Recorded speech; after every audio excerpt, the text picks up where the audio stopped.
We will now begin the press conference by Prime Minister Takaichi. Prime Minister Takaichi will make initial remarks, and that will be followed by a Q&A session.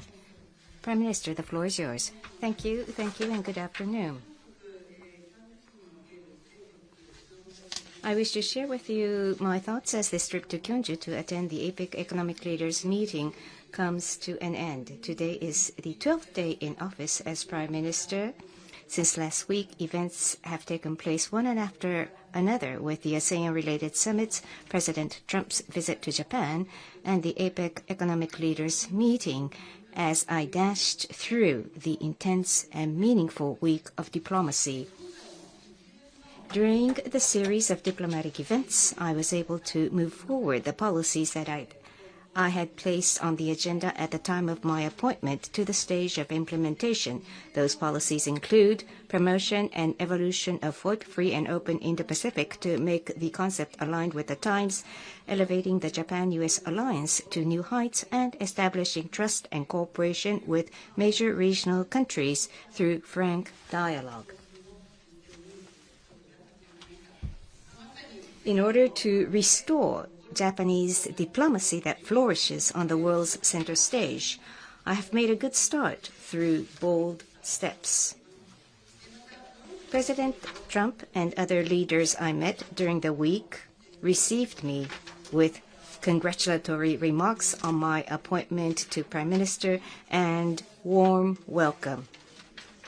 I am pleased that I have been able to build personal relationships with leaders which will form the foundation of future bilateral ties. And a few hours ago, the APEC Economic Leaders Meeting to which I attended concluded at the AELM under the theme of Building a Sustainable Tomorrow, and based on the priorities of Connect, Innovate, and Prosper, active discussions took place with leaders.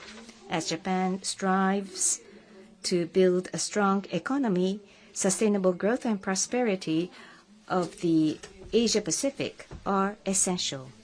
At the AELM, I stressed the importance of maintaining and strengthening a rules-based, free and fair economic order and a high-level CPTPP, and the need to swiftly deal with pressing issues of the WTO, which can no longer be deferred. I also demonstrated Japan's determination to contribute to regional development and resolution of social challenges through strategic growth investment by public-private partnership in such areas as AI and digital, energy, and infrastructure.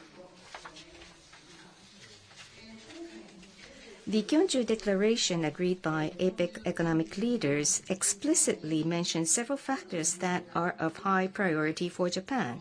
We believe that this was a result of several member economies sharing Japan's position. At this meeting, decision was made for Japan to take on the chair of APEC in 2031. We will make all our efforts to prepare for the year 2031.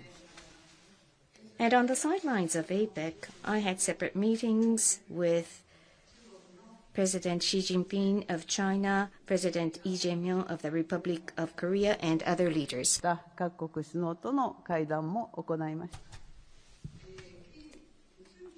Between President Xi and I, we confirmed the broad direction of our bilateral relationship, namely the comprehensive advancement of a mutually beneficial relationship based on common strategic interests and the building of a constructive and stable relationship.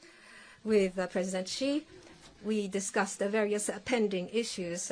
What I stressed was that it is precisely because there are pending issues and differences that the top leaders directly and frankly engage in dialogue.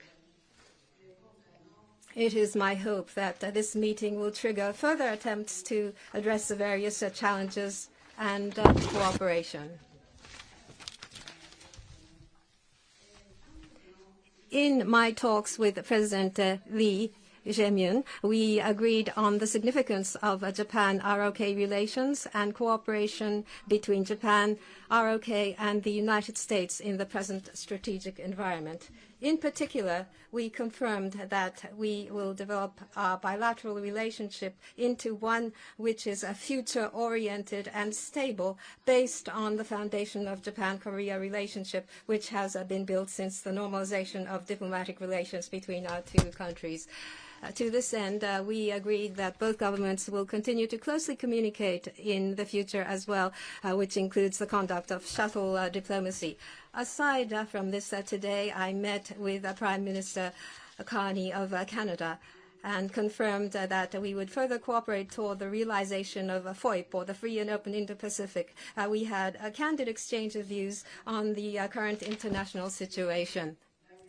Now, next year marks the 10th year since Prime Minister Abe at the time initially advocated FOIP in 2016. The free and open and stable order, which we have become familiar with, is being significantly shaken, and more than ever, powerful diplomacy and security policies are necessary. I started with a visit to ASEAN, welcomed President Trump in Japan, and here in the ROK as well, I was able to engage in important diplomatic activities. But we have only started in our attempt to restore Japan's diplomacy, which flourishes on the world's center stage. It is my intention to address the issues of strengthening the U.S.-Japan alliance, which is now the greatest alliance in the world, cooperation with a broad range of partners for the realization of FOIP or FOIP, strengthening relationships of trust with the major counterparts of the region. With respect to each of these, I will make my utmost effort going forward based on the results of diplomacy achieved this time. This concludes my opening remarks. We now would like to accept questions from the journalists. First,